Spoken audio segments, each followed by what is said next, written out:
Senadora Rose de Freitas, há um requerimento do líder do Cidadania, senador Alessandro Vieira, de votação de um artigo como projeto autônomo. Esse requerimento será votado ao final da discussão, submetido ao plenário pela votação nominal. Há requerimentos de destaques das bancadas partidárias que também foram deferidos para apreciação oportuna após a votação do texto base da matéria. E há requerimentos individuais de destaque que foram prejudicados em razão seja do fim do prazo, seja pelo fato de que os requerimentos de destaque pelo sistema remoto só podem ser feitos pelas bancadas partidárias. Eu vou buscar localizar se há o requerimento de Vossa Excelência nos mesmos termos do senador Alessandro Vieira de votação de projeto autônomo e já volto a Vossa Excelência para informar sobre a existência dele e o encaminhamento para o apensamento. De qualquer forma, Vossa Excelência pode ficar absolutamente tranquila que o requerimento de votação como projeto autônomo de um artigo já será conhecido e submetido ao plenário nos termos do requerimento feito pelo senador Alessandro Vieira, que Vossa Excelência está corroborando nesse momento. Senador Alessandro Vieira pede a palavra pela ordem. Obrigado, senhor presidente, obrigado aos colegas, novamente pelas demonstrações de carinho e preocupação referentes à questão do Covid. A gente segue no acompanhamento médico com sintomas leves. Eu gostaria de colocar a necessidade, senhor presidente, nesse momento, de que se avalie com muita precisão o que estamos fazendo e o que estamos votando. O esforço do senador Márcio Bittar é hercúleo, é gigantesco. Ele está tentando fazer um acordo e adaptar textos que têm altíssimas repercussões, literalmente em cima da tribuna onde está proferindo seu voto complementar. Voto complementar esse que ampliou bastante o conteúdo da PEC e que, por si só, já abriria prazo, certamente, para novas possibilidades de emenda e destaque. Mas, retomando o que nós temos aí, eu peço, neste momento, pela ordem, que se verifique a correção de um ponto específico do relatório que se manteve.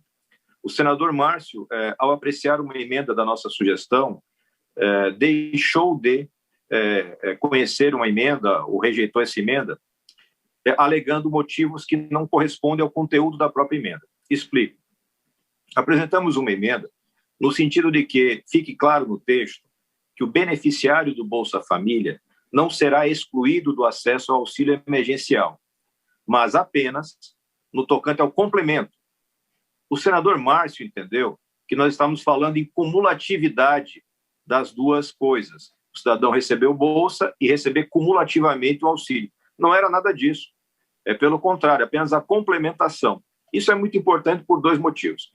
Primeiro deles, porque você tem aí a possibilidade concreta de fazer a igualdade entre os miseráveis, porque pensar diferente seria ter duas categorias de miseráveis no Brasil, o miserável que fica no Bolsa e o miserável que recebe auxílio. Isso é absolutamente condenável, seja eticamente, seja constitucionalmente, não faz sentido.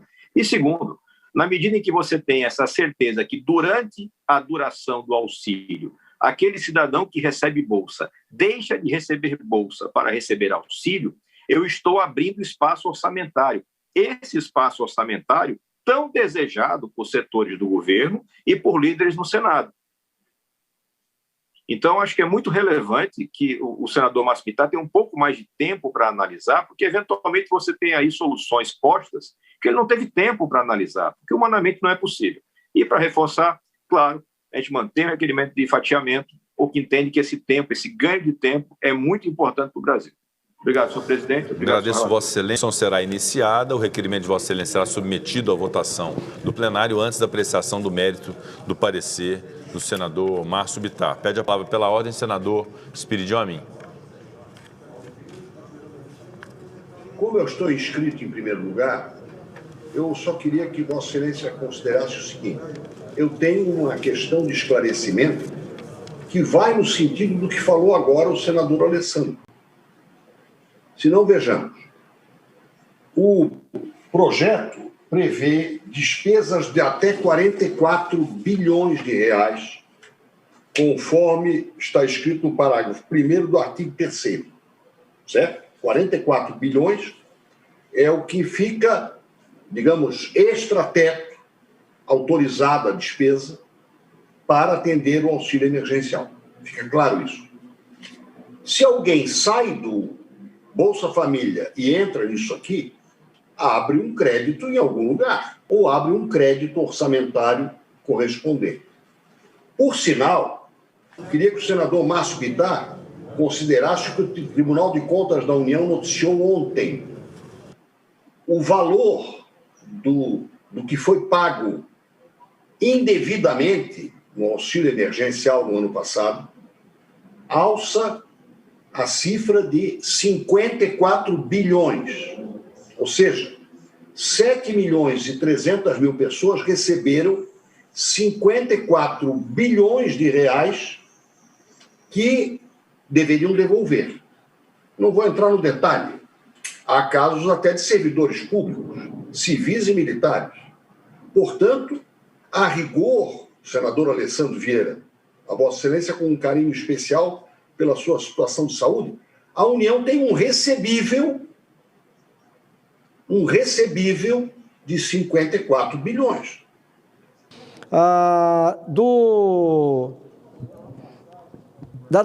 Da senadora Daniela, bom, e também do senador Esperidion Amin, quero dizer que, de fato, ele tem toda a razão. Os meses que durarem o auxílio emergencial agora, 4 meses, vai gerar uma economia do dinheiro que está no orçamento do Bolsa Família. Agora, a ideia, como eu disse ali agora há pouco, é que esse recurso que já está no orçamento para o Bolsa Família, ele vai servir para que ao final de 4 meses, porque veja, as pessoas que estarão inclusas, cerca de 30 milhões de brasileiros, não vão sair num passe de mágica. Então, quando terminarem os 4 meses, a quantidade de pessoas que está hoje no Bolsa Família vai continuar sendo um número maior.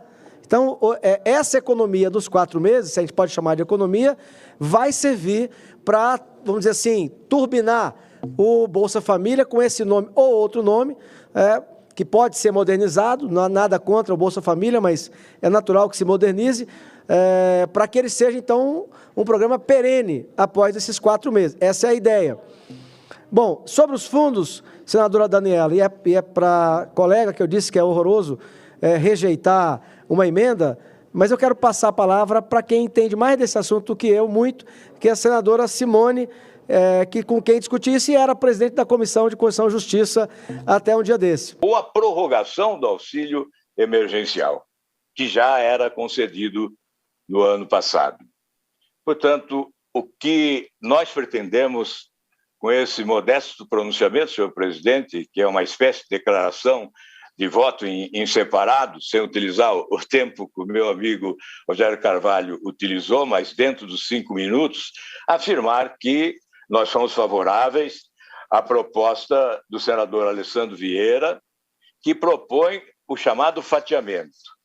Votarmos hoje o auxílio emergencial e remetermos à Comissão de Constituição e Justiça, que poderia trabalhar conjuntamente com a Comissão de Assuntos Econômicos a parte referente ao auxílio, ao ajuste fiscal. Fabiano Contarato e, na sequência, o senador Dário Berger. Com a palavra, senador Fabiano Contarato.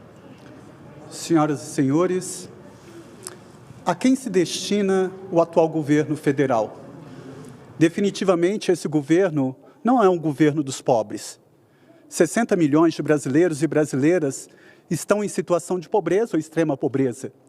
15 milhões desempregados, 30 milhões subutilizados. Esse governo não é um governo dos pobres, não é um governo dos índios, não é um governo da população quilombola, das mulheres, das pessoas com deficiência. E falo isso porque essa intitulada PEC emergencial não seria necessário PEC se ele efetivamente estivesse preocupado com aquele que está mais vulnerável, que é a população pobre e carente. Porque ele poderia utilizar do instrumento da medida provisória expressa no artigo 62 da Constituição Federal, bastando a relevância e urgência, mas não. Para atender os pobres, ele não utiliza desse remédio constitucional. Agora, para fazer um aporte de 1,2 trilhão de reais aos bancos, ele faz. Definitivamente, esse governo é um governo dos banqueiros e dos grandes empresários. Essa PEC, claro que nós somos a favor do auxílio emergencial, mas não de R$ 250, O mínimo que nós deveríamos dar a essa população que sofre, que está sangrando. Ontem morreram 1.726 pessoas, hoje morreram 1.910. Nós não podemos perder a capacidade de nos indignarmos. Ele poderia, sim, fazer isso através de uma medida provisória. Essa PEC emergencial, ela está congelando salários de defensores públicos. Engraçado, por aí você vê, pela defensoria você vê como que esse presidente, ele não tem um olhar social para aquele que mais precisa. Vocês sabiam que defensores públicos da União só tem 639 para atender todos os municípios do país? Ao passo que juízes têm quase 19 mil, procuradores quase 1.200. Mas porque a instituição da Defensoria Pública, que acolhe de forma humanizadora o hipossuficiente, não pode mais contratar. Não vai poder mais contratar, senhoras e senhores. Isso quer dizer menos policiais na rua, menos bombeiros, menos técnicos de enfermagem, auxiliar de enfermagem, parteira, enfermeiros, fisioterapeutas. O que nós estamos fazendo? Olha, fico muito indignado quando eu vejo que nós estamos perdendo a capacidade de nos indignarmos, e isso não está passando por mim, seja a título de dolo, direto ou indireto, por ter assumido o risco de produzi-lo, seja a título de culpa. Mas nós não podemos aprovar uma PEC nesses termos. Aí eu conclamo aos colegas, é claro que eu sou favorável ao auxílio emergencial, mas vamos fazer a ruptura. Na PEC da Previdência, não teve a PEC paralela? Por que nós não rompemos isso e aprovamos o requerimento do senador Alessandro Vieira, na certeza de que nós estaremos colhendo, atendendo, tendo um olhar mais humanizador, sensibilizando, se colocando na dor do outro, daquele que mais sofre, daquele que mais clama por uma sociedade melhor, daquelas pessoas, porque a fome dói, que estão hoje sem um emprego, estão sem um prato de comida. E nós aqui, sendo subservientes a esse saco de perversidade criado pelo governo federal.